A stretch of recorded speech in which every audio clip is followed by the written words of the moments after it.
إن الحمد لله نحمده ونستعينه ونستغفره ونتوب إليه وأشهد أن لا إله إلا الله وأشهد أن محمدًا عبده ورسوله بلغ الرسالة وأدى الأمانة ونصح للأمة وتركها على المحجة البيضاء ليلها كنهارها لا يزيغ عنها إلا هالك إن أصدق الحديث كتاب الله وخير الهدي هدي محمد بن عبد الله صلوات الله وسلامه عليه أحباب رسول الله اليوم إن شاء الله chers frères, chers sœurs, سنتحدث عن فضيلة من فضائل الإسلام. Inch'Allah, nous allons parler d'une qualité très importante en islam, à savoir Ar-Rida. Ar-Rida, qu'on peut traduire en français la satisfaction, ou bien s'autosuffire de ce qu'Allah Azza wa Jal t'a donné, ou bien le fait d'accepter le décret d'Allah Azza wa Jal. Ar-Rida bima qasama Allahu lak, ou Ar-Rida bil qada'i wal qadar. Allah Azza wa Jal, il a créé les êtres humains de manière différente. Nous tous ici présents, nous sommes tous des êtres humains, mais on est différents. Il y a quelque chose qui nous distingue les uns des autres. Il y a parmi nous des gens forts, d'autres qui sont faibles, d'autres qui sont riches, d'autres qui sont moins riches et d'autres qui sont pauvres, et d'autres qui sont malades et d'autres qui jouissent d'une bonne santé, et ainsi de suite. Allah Azza wa Jal, lorsqu'il nous a créés, il nous a créés différents. Et d'ailleurs, notre empreinte, elle est différente. C'est-à-dire que chaque être humain est spécifique et différent. Partant de ce postulat, partant de ce constat, de ce fait qu'Allah Azza wa Jal a établi chez les êtres humains, il y a quelque chose qui doit nous animer. C'est de l'accepter. Accepter qu'on est différent.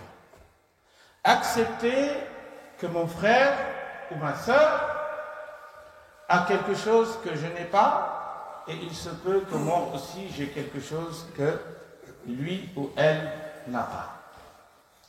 Et c'est pour cela qu'Allah Azza wa Jal, il nous dit « أَوَلَمْ يَعْلَمُوا أَنَّ اللَّهَ يَبْسُطُ الرِّزْقَ لِمَنْ يَشَاءُ » Ne saviez pas vous, est-ce que vous ignorez qu'Allah Azza wa Jal, il donne sa subsistance, son risque à qui il veut. À qui il veut. Et qu'Allah Azza wa Jal, dans Sahih Muslim, Rasulullah sallallahu alayhi wa sallam, il dit كتب الله مقادير الخلائق قبل أن يخلق السماوات والأرض ب50 ألف سنة. Allah Azza wa Jal, il a décrété, il a déjà programmé ce que chacun de nous va vivre, son risque, sa subsistance et tout ce qu'il va avoir dans cette vie avant la création des cieux et la terre. de 50 000 ans avant la création des cieux et la terre. Tout a été programmé par Allah Azza wa Jal. Mais cela ne veut pas dire que nous ne devons pas bouger ni faire des actes pour atteindre notre destin. Rasulullah sallallahu alayhi wa sallam nous dit i'malu fa kullun muyassarun lima khuliqa lahu. Il faut œuvrer, il faut faire des actes, il faut prendre des initiatives pour que Allah Azza wa Jal te facilite ton destin. En fait, notre destin, c'est nous qui le créons à travers nos actes. Il y a une partie de notre destin qui ne dépend que de Allah Azza wa Jal. Et c'est pour cela qu'il nous dit i'malu, œuvrez. Ne restez pas enfermés et se dire si Allah Azza wa Jal il a tout écrit à l'avance, pourquoi je dois bouger? Pourquoi je dois aller chercher du travail si Allah il a déjà écrit sur mon destin que je vais avoir un boulot?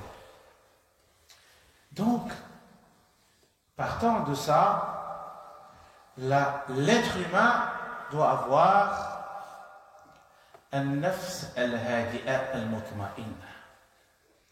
Tu ne dois plus être dans la cupidité, ni dans l'envie, ni dans la jalousie, mais tu dois rester tranquille et apaisé.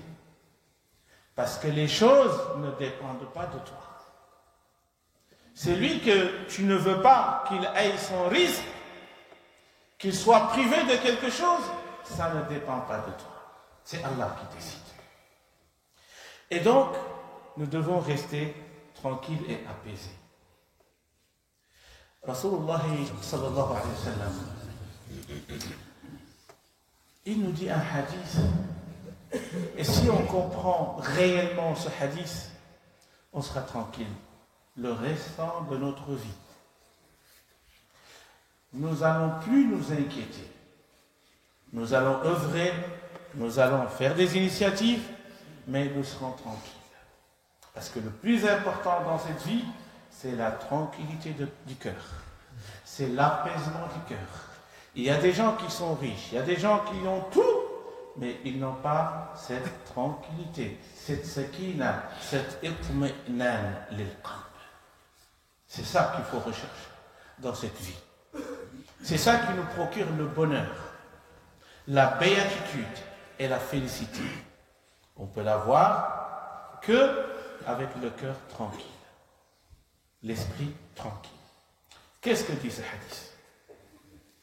Rasulullah sallallahu alayhi wa sallam dit Man asbaha minkum aminan fi sirbihi mu'afan fi badanihi عنده قوت يومه فكأنما حيزت له الدنيا بحذافيرها. Un hadith extraordinaire, simple, mais qui comprend tout dans cette vie. Il dit, si l'être humain se réveille le matin, aminan fi sirbihi, c'est-à-dire dans sa maison, son épouse, son mari, ses enfants, il est en sécurité. Alhamdulillah, tout va bien. Mu'afan fi badanihi, la famille n'est pas agressée, n'est pas dans les difficultés, mais non plus, il n'y a pas de maladie dans la famille, ni le mari, ni l'épouse, ni ses enfants. Mu'afan fi badanihi, indahu quta yawmi. Et c'est là où c'est extraordinaire, ce hadith. Il dit, et tu possèdes la nourriture du jour. Il n'a pas dit, tu possèdes la nourriture du mois, de l'année, de la semaine, mais du jour. C'est-à-dire, tu as 10 euros ou 15 euros ou 20 euros pour te nourrir, toi et ta petite famille. Indahu quta yawmi. Il n'a pas dit la semaine ni le mois. Si tu as ça, ces trois éléments, sécurité familiale, pas de maladie, tu as la nourriture journalière, un jour, 50 € maximum dans ta poche. Le prophète alayhi salatu wassalam a dit, tu possèdes le monde et toute la richesse du monde, tu l'as dans ta poche. Allahu Akbar. La richesse. C'est lui qui est le plus riche du monde, il n'est pas plus riche que toi. Ça c'est la parole du prophète alayhi salatu wassalam. فَكَأَنَّمَا حِيزَتْ لَهُ الدُّنْيَا بِحَذَافِيرِهَا. Dunya avec tout ce qu'il y a dedans, tu l'as dans ta poche. Allahu Akbar. Allahu Akbar. Est-ce qu'on est conscient? Combien d'entre nous qui se réveillent et qui a tout ça, et qui a encore la jalousie, qui a encore l'envie, qui court, et qui se casse la tête. Subhanallah. Tout simplement parce que son nafs, elle n'est pas encore satisfaite. Très important ce hadith. Hizat lahu dunya bihazafiriha. Un homme est venu voir le prophète alayhi salatu wassalam. Et j'aime bien, j'adore quand je lis dans les livres et que je tombe sur un hadith où on dit un homme est venu voir le prophète alayhi salatu wassalam. Parce que toujours il y a de la sagesse qui se dégage. Chaque jour, on va apprendre plein de choses de Rasulullah sallallahu alayhi wa sallam. أتى رجل إلى النبي صلى الله عليه وسلم فقال il a dit أوصني وأوجز. Il a osé le monsieur. Ce compagnon, il a dit au prophète alayhi salatu wa salam, donne-moi une recommandation. Mais j'aimerais que ça soit un petit résumé. Quelque chose de simple, de facile. Pas me donner une leçon magistrale, faire un cours de 2 heures de temps. Non. Ijaz, résumé, concis. Quelque chose que je peux comprendre facilement. Pas besoin d'étaler tout ton discours. Pour ne rien dire. أوصني وأوجز. فقال النبي صلى الله عليه وسلم عليك بالإياس مما في أيدي الناس وإياك والطمع فإنه فقر حاضر. الله أكبر. Un conseil, une recommandation au père. Il va apprendre à cette personne, parce que ce qu'il faut savoir, c'est que le prophète alayhi salatu wa salam était un psychologue hors pair. Chaque personne qui vient, il va lire sa psychologie et puis il va te donner la réponse qui te convient. Et d'ailleurs, c'est pour cela que lorsqu'on voit dans les hadiths la même question, qui a plusieurs réponses selon des individus différents, qui posent les mêmes questions, mais les réponses, elles sont différentes.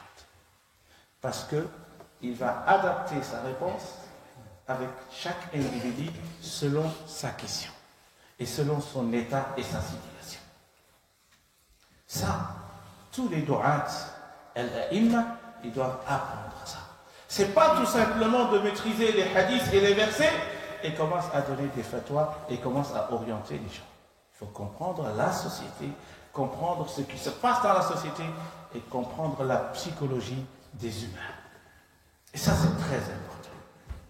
Et c'est là où le prophète, alayhi salatu wassalam, il va dire à cette personne, alayka bil iyasi fima aydin nas. Désintéresse-toi de ce que possèdent les gens. Des biens des gens, ce qui ne t'appartient pas, désintéresse-toi de ça. Ça, c'est une chose. Wa iyyaka wa tama'. Fais gaffe. Fais attention. Ne sois pas cupide, envieux. Tu vas voir tout ce que tu vois. fais gaffe. Car si tu es comme ça, lorsque tu vois quelque chose, tu as envie de l'avoir et que tu envies les gens, tu es dans le tama', dans la cupidité. Le prophète, alayhi salatu wassalam, il dit, c'est lui qui est comme ça, même s'il possède tout l'or du monde, il est le plus pauvre parmi les humains. Il est le plus pauvre parmi les humains. Pourquoi? Parce qu'il ne regarde pas ce qu'il a, il regarde toujours ce que les autres ont. Tama'. Tu seras jamais riche. Parce que tu es toujours dans l'envie et dans la cupidité. Il dit que c'est la pauvreté présente. Omar ibn al-Khattab, radiyallahu anhu, il a écrit une lettre à Abu Musa al-Ash'ari, un grand compagnon. Il lui dit Amma ba'd. Que les Arabes, lorsqu'ils écrivent une lettre très éloquente, lorsqu'ils vont faire les salutations, ils vont dire Amma ba'd. Et puis juste Amma ba'd, il faut commencer avec la lettre fin, parce qu'ils connaissent véritablement la langue arabe. C'est une faute si tu dis Amma ba'd et tu continues sans commencer par la lettre fin. Il lui dit فَإِنَّ الْخَيْرَ كُلَّهُ فِي الرِّضَى. Allah. Il lui dit, tout le bien de ce bas monde se trouve dans cette qualité-là, qui est la satisfaction. Al-khayr, tout ce qui est bien dans ce monde, tu peux le trouver dans cette âme qui est satisfaite. فَإِنَّ الْخَيْرَ كُلَّهُ فِي الرِّضَى فَإِنِ اسْتَطَعْتَ أَنْ تَرْضَى وَإِلَّا فَاصْبِرْ. Si tu sais acquérir cette qualité qui est ar-rida, fais-le. Si chacun de nous est capable d'avoir cette qualité, la satisfaction, se contenter de ce qu'Allah lui a donné, se contenter et accepter le décret d'Allah Azza wa Jal sur ta situation, fais-le. Parce qu'il y va de ton intérêt. Et si tu n'es pas capable, il y a encore une solution. C'est que tu sabres. As-sabr. Ah oui. As-sabru ala qada'illahi wa qadari. Tu patientes. Tu endures ce que Allah Azza wa Jal a décidé. Les Arabes également ont une sagesse que j'aime bien, qui dit ceci. Lorsqu'un invité vient à la maison et qu'on doit être généreux envers lui, les Arabes avaient une phrase très intéressante qui dit « Nahnu qawmun la nabkhalu bil mawjoud wa la natakallafu bil mafqoud » Allah, quelle sagesse. Tu viens chez moi, tu es un invité, on doit t'honorer en tant qu'invité. Al-Ikram, al-Daïf, ça fait partie des qualités de l'islam. Man kana yu'minu billahi wal yawm al-akhir falyukrim daïfa. C'est un hadith du prophète alayhi salatu wassalam. Il dit, nous sommes un peuple, la nabkhal, nous ne serons jamais avares sur ce qu'on a. Si tu viens chez nous, si on a quelque chose à te donner, on ne va pas être radin ni avare, on va te donner. On a un nafs, un cœur généreux. On va te donner ce qu'on a. Mais si on n'a pas, nous n'allons pas forcer, aller s'endetter du voisin, aller chercher des choses qui vont après nous créer des problèmes. On va te donner ce qu'on a, mais on ne va pas aller au-delà de nos capacités pour tout simplement faire un bon visage devant l'invité. Pour lui dire qu'on est riche alors qu'on n'est pas riche. Restez modeste. Montrez à votre invité que vous lui avez offert tout ce que vous avez, Ce qu'il n'y a pas, c'est que vous ne l'avez pas. Et c'est ça qui va refléter votre générosité, mais également la qualité de votre âme. Très intéressant, cette qualité-là. Montrer son visage. Montrer ce qu'il y a. Pas faire semblant de faire l'image que tu n'as pas.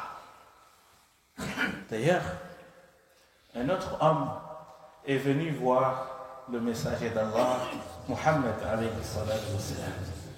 جاء رجل إلى النبي صلى الله عليه وسلم فقال. Et l'homme dit au prophète alayhi salatu wa salam, دلني على عمل إذا عملته أحبني الله وأحبني الناس. Inch'Allah, les questions sont intelligentes. Les Sahaba, lorsque surtout un bédouin arabe arrivait à Médine, il se précipitait pour aller chez le prophète alayhi salatu wa salam. Il se précipitait, les Sahaba. Il y a une caravane qui vient d'arriver, des bédouins arabes, oui. Les Sahaba, ils vont se graviter autour de la maison du prophète alayhi salatu wa salam. Pourquoi? Parce que les bédouins arabes avaient tendance de poser beaucoup de questions. Et lorsqu'ils vont poser des questions, le prophète alayhi salatu wa salam va répondre. Et lorsqu'il va répondre, la sagesse va se dégager. Et donc pour apprendre, c'était le meilleur moment pour les compagnons. Dès qu'ils attendent qu'il y ait une caravane qui arrive, ou une petite délégation, ils sont à côté. Ils gravitent autour de la maison du prophète alayhi salatu wa salam. Ils veulent apprendre. Parce qu'ils savent qu'ils vont poser des questions et que le prophète alayhi salatu wa salam va répondre. Et ils ne veulent pas que ces événements-là les échappent. Ils veulent être des témoins oculaires. Et là, le compagnon a dit Dullani ala amalin. Indique-moi une action. Si je la fais, Dieu m'aimera, Allah m'aimera. Et les gens aussi m'aimeront. Il est intelligent. Une action. Si je la fais, Allah va m'aimer et tout le monde va m'aimer. Agib. Comme question. Et regardez la réponse du prophète alayhi salatu wa salam. Il lui dit Izhad fi dunya yuhibbuk Allah wazhad fima inda an-nas ou fi aydi an-nas yuhibbuk an-nas. Allah. Très simple comme réponse. Désintéresse-toi des vanités de ce bas monde. Détache ton cœur, l'amour de ton cœur de ce bas monde, Allah va t'aimer. Ah oui. L'amour vertical, si tu veux cet amour, désintéresse-toi de ce bas monde. Désintéresser, ça ne veut pas dire être riche ou prendre des initiatives et être fort dans ce monde. Ça ne veut pas dire ça. Se désintéresser, c'est-à-dire le cœur n'est pas attaché à ce bien. Mais il est recommandé en islam d'être riche, d'être fort. Al-mu'min al-qawi khayrun wa ahabbu ila Allah min al-mu'min al-da'if. Wa fi kulli khayr. Le croyant fort est beaucoup plus aimé auprès d'Allah que le croyant faible. Très intéressant. Et pour donner la zakat, il faut être riche. Il faut avoir des biens pour aider les pauvres. Donc ici, la question, ce n'est pas de ne pas s'intéresser à ce bas monde, mais que son cœur ne soit pas attaché à ce bas monde. Et c'est pour cela qu'un homme spirituel, lorsqu'il invoquait Abu al-Hassan al-Shadili, il disait Allahumma ij'alha fi aydina wa la taj'alha fi qulubina. Allah, donne-nous ce bas monde, mais on aimerait que ça reste entre nos mains et qu'il ne soit pas attaché à nos cœurs. C'est très important. Et là, Rasulullah sallallahu alayhi wa sallam, il lui dit, désintéresse-toi de ce bas monde. Allah va t'aimer. Mais par contre, si tu te désintéresses sur le bien des gens, les gens vont t'aimer. C'est très intéressant. Même quand tu es avec quelqu'un, il voit que toi, même quand vous allez au resto, ensemble, des copains, des amis, et que les gens voient que toi, tu te précipites toujours pour payer pour les autres, ils vont t'aimer. Parce qu'ils voient que tu ne t'intéresses pas, tu ne viens pas, comme certains le font. Dès qu'on va manger, pour aller payer, il y en a qui vont marcher tout doucement pour ne pas arriver le premier, pour ne pas payer. La générosité en islam. Chacun il cherche des hasanat. Chacun il cherche à nourrir l'autre, à gagner plus de hasanat. Mais donc, si ton bien il est proche des gens vont t'aimer. Et surtout si les gens savent que tu ne t'intéresses pas à ce qui est dans leur poche, ni ce qui est dans leur compte bancaire. Ils vont t'apprécier. C'est comme ça l'être humain. On est comme ça. Et donc le prophète, il donne une leçon de la psychologie humaine très élevée. Il faut comprendre maintenant comment se faire aimer. Tu te désintéresses de l'argent des gens, du bien des gens, tout ce qui appartient aux gens. Et sois généreux envers eux. Et tu seras aimé par tous. Le poète arabe a dit تقنع بما يكفيك واستعمل الرضا فإنك لا تدري أتصبح أم تمسي. تقنع et la satisfaction. واستعمل الرضا, fais la satisfaction ton idéal vers lequel tu vises. Il dit, tu sais pourquoi tu dois être satisfait? Parce que tu ne sais pas le matin si le soir tu seras là. Et le soir, tu ne sais pas si le lendemain tu seras encore là. Pourquoi être envié? Pourquoi être dans la cupidité? Pourquoi toujours courir derrière ce bas monde? Parce qu'à tout moment, nous pouvons disparaître. Et là, le prophète, alayhi salatu wassalam, il nous dit ليس الغنى عن كثرة العرض. Ah oui, nous allons nous détromper, nous tous. Ce qu'on pense, et jusqu'à maintenant, le prophète alayhi salatu wassalam nous dit c'est faux. Ce que vous pensez est faux. Le riche, c'est pas celui qui a beaucoup de biens, qui a le compte banque rempli, qui a des immeubles, qui a des entreprises, qui a beaucoup d'argent.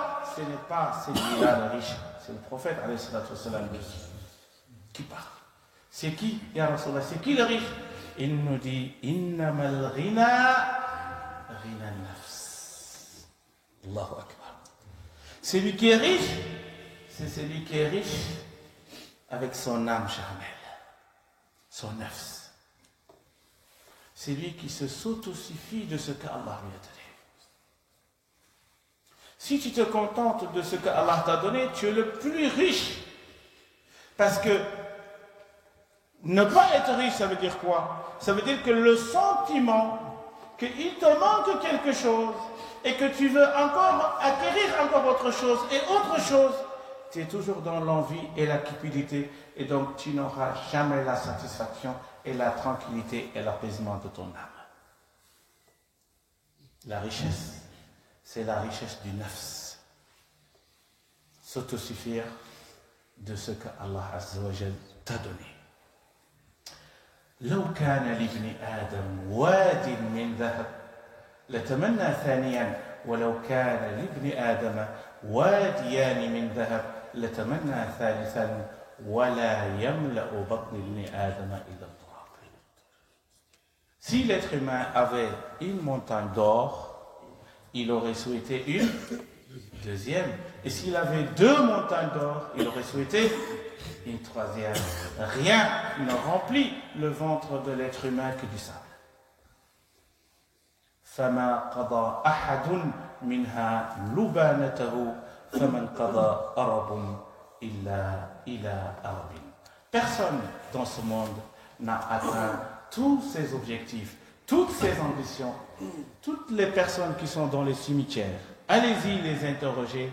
Est-ce que vous avez réalisé toutes vos ambitions? Ils vont vous dire, il me restait encore d'autres ambitions et d'autres objectifs que je n'ai pas su réaliser. Donc, la solution, c'est de s'autosuffire, de limiter ses besoins, de limiter ses objectifs et ses ambitions et se contenter surtout de ce qu'Allah Azza wa Jalla nous a donné. Barakallah. Une petite anecdote. Il y a quelques semaines, on va dire, quelques jours, il y a un frère qui m'a téléphoné. Un frère que je connais, qui est un ami, qui est un frère. Ça fait quelques jours ou quelques semaines où on ne s'est pas entendu. Et lorsqu'il m'a téléphoné, et je le taquinais, je lui dis, alors comment tu vas? Est-ce que tout va bien? Il m'a dit, non, il n'y a rien qui va. Il n'y a rien qui va. Cher, il n'y a rien qui va. Je lui dis, moi je suis sûr que tout va bien. Il m'a dit, non, cher, il n'y a rien qui va. Je lui dis, écoute, je vais te raconter ce que je suis en train de faire. Il y a quelqu'un qui m'a appelé il y a une semaine pour un frère qui n'était pas musulman, mais au départ, il était musulman. Et il est venu en Belgique avec le temps. Je n'ai pas donné sa nationalité. Il s'est marié, il a fait sa vie, mais malheureusement, il s'est détourné de l'islam. Et quelques jours, il est sur le lit de la mort. Le médecin lui a dit que tu vas mourir. Bientôt. Il a appelé son voisin. Il lui a dit, je veux me reconvertir encore à l'islam. Et le voisin, comme il ne s'y connaît pas trop, il m'a appelé. Il m'a dit, j'aimerais que tu m'accompagnes chez quelqu'un. Il veut se convertir à l'islam, il est malade, il est sur le lit de la mort.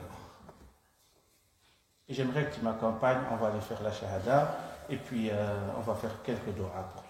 J'ai dit, ok. J'ai pris ma voiture, je suis parti. On est arrivé, il s'est converti, ou bien il s'est reconverti, et puis, je lui ai même écrit la shahada et quelques doigts. Et lorsque je l'ai écrit, je voyais directement, il savait le lire. C'est-à-dire qu'il savait déjà lire l'arabe. Et là, on est parti, on a fait des doigts, on a rassuré son épouse, on est parti. Et quelques jours, 4-5 jours, le frère m'appelle, il me dit que le monsieur, il est sur le point de partir. Et sur le chemin, au moins j'ai pris ma voiture pour aller vers la maison de ce monsieur. C'est à ce moment-là que ce monsieur m'appelle. Et je lui dis, est-ce que tout va bien? Il m'a dit, tout n'allait pas bien. Et je lui ai raconté l'histoire de la personne que je suis en train d'aller à sa demeure. Il m'a dit, cher, tout va bien. Tout va bien. Parce qu'il n'est pas malade, il n'a rien d'extraordinaire. Mais voyant cette situation, il m'a dit tout va bien. Et c'est ça l'être humain. On râle, on est dans des situations parfois, on pense que c'est la fin du monde, alors que ce n'est pas la fin du monde. Il faut seulement accepter le décret d'Allah Azza wa Jal. Il faut se contenter de sa situation et essayer de l'améliorer quotidiennement. Allah Azza wa Jal, il peut à tout moment t'ouvrir les portes de risque, de la santé et la satisfaction familiale. Allahumma stajib du'ana. Allahumma اهدنا فيمن هديت وعافنا فيمن عافيت وتولنا فيمن توليت واصرف عنا شر ما قضيت إنك تقضي بالحق ولا يقضى عليك إنه لا يذل من واليت ولا يعز من عاديت تباركت ربنا وتعاليت. ربنا آت نفوسنا تقواها وزكها أنت خير من زكاها، أنت وليها ومولاها. ربنا أعنا على ذكرك وشكرك وحسن عبادتك. اللهم لقنا بعد الفراق. اللهم يا رب إنا نتوب إليك. اللهم أنت الله وأنت الرحمن وأنت البر الرحيم. نسألك بأسمائك كلها ونسألك بصفاتك العلى وبأسمائك الحسنى وباسمك الأعظم الذي إذا دعيت به استجبت. اللهم لا تدع لنا ذنبا إلا غفرت، ولا حاجة من حوائج الدنيا إلا قضيتها وأسديتها برحمتك يا أرحم الراحمين. يا حي يا قيوم يا ذا الجلال والإكرام. ربنا لا تؤاخذنا إن نسينا أو أخطأنا. ربنا ولا تحمل علينا إصرا كما حملته على الذين من قبلنا. ربنا ولا تحملنا ما لا طاقة لنا به. واعف عنا واغفر لنا وارحمنا، أنت مولانا فانصرنا على القوم الكافرين. البر لا يبلى والذنب لا ينسى والديان لا يموت. اعمل ما شئت كما تدين تدان. إن الله يأمر بالعدل والإحسان وإيتاء ذي القربى